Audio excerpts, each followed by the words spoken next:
আসসালামু আলাইকুম, কেমন আছেন সবাই? আজকে আমি খুলনার বিখ্যাত চুই ঝাল দিয়ে গরুর মাংস রান্না করব। তো এখানে হচ্ছে আমি গরুর মাংস নিয়েছি একটা বড় সাইজের আলু আর নিয়েছি চুই ঝাল। তো সবকিছু আমি কেটে ভালো করে ধুয়ে পরিষ্কার করে নিয়েছি। তো চুই ঝালটা দিয়ে যেকোনো মাংস রান্না করলেই খেতে খুব টেস্ট হয়। তো এখানে হচ্ছে আমি রান্না করার জন্য কড়াইয়ে তেল দিয়ে তারপর হচ্ছে তার ভেতরে পেঁয়াজ কুচি দিয়ে দিলাম। তো পেঁয়াজ কুচিটা দিয়ে একটু নেড়েচেড়ে এখন হচ্ছে আমি এর ভেতরে তেজপাতা, দারচিনি, এলাচ এগুলো দিয়ে দিলাম। তো এগুলো দিয়ে পেঁয়াজটাকে একটু ভেজে নিয়ে এখন এর ভেতরে বাটা মশলাগুলো দিয়ে দিব।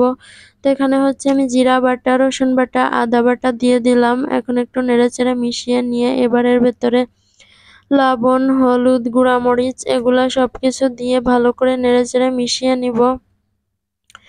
তো সবকিছু দিয়ে নেড়েচেড়ে মিশিয়ে মশলাটাকে একটু ভালো করে কষিয়ে নিচ্ছি। তো কষিয়ে নেওয়া হয়ে গেলে এখন এর ভেতরে আমি মাংসটাকে দিয়ে দিব। তো আমার মশলাটা কষানো হয়ে গেছে। এখন আমি এর ভেতরে মাংসগুলো দিয়ে দিচ্ছি। মাংসগুলো দিয়ে একটু ভালো করে নেড়েচেড়ে মিশিয়ে নিচ্ছি। তো এভাবে নেড়েচেড়ে ভালো করে মিশিয়ে নিয়ে আমি কিছুক্ষণ ঢাকনা দিয়ে ঢেকে একটু কষিয়ে নিব। তো এখানে হচ্ছে আমি পানি দিইনি, মাংস থেকে যে পানিটা ছেড়ে দেবে ওটা দিয়েই আমি কষিয়ে নেব।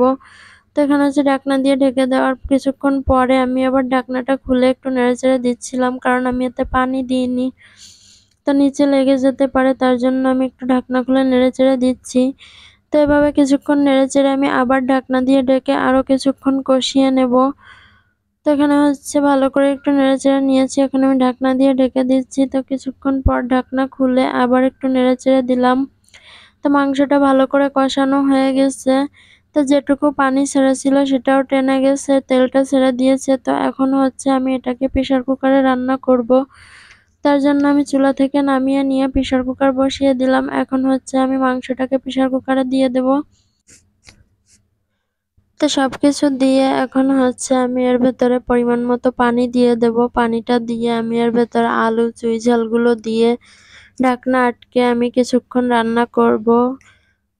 ৭-৮ টা সিটি দেওয়ার পরে হচ্ছে আমি এটাকে নামিয়ে নেব, কারণ মাংসটা একটু নরম না হলে আমার মেয়ে খেতে পারে না। তার জন্য আমি একটু নরম করে রান্না করি। তো এখানে হচ্ছে ঢাকনাটা আটকে আমি চুলাটা অন করে দিলাম। তো রান্না হয়ে গেছে প্রেসার কুকারে। এখন হচ্ছে আমি কড়াইয়ে ঢেলে নিচ্ছি। তো ঢালার পরে দেখলাম ঝোলটা একটু বেশি হয়ে গেছে। তো এর জন্য আমি ঝোলটা এখন একটু কমিয়ে নেব। তো এভাবে চুই ঝাল দিয়ে গরুর মাংস রান্না করে খেয়ে দেখবেন, খুবই টেস্ট হয়। আর এখানে হচ্ছে আমার রান্নাটা হয়ে গেছে। আমি ওপর থেকে একটু গরম মসলার গুঁড়া ছড়িয়ে দিলাম। এখন হচ্ছে আমি মাংসটা নামিয়ে নিয়েছি। তো এখানে আমি একটা বাটিতে তুলে নিয়েছি। তো কেমন হয়েছে আমার চুই ঝাল দিয়ে গরুর মাংস রান্না সবাই কমেন্টে জানাবেন। লাইক, কমেন্ট, শেয়ার করবেন। তো আজকের ভিডিওটা এ পর্যন্তই। সবাই ভালো থাকবেন, সুস্থ থাকবেন। আল্লাহ হাফেজ।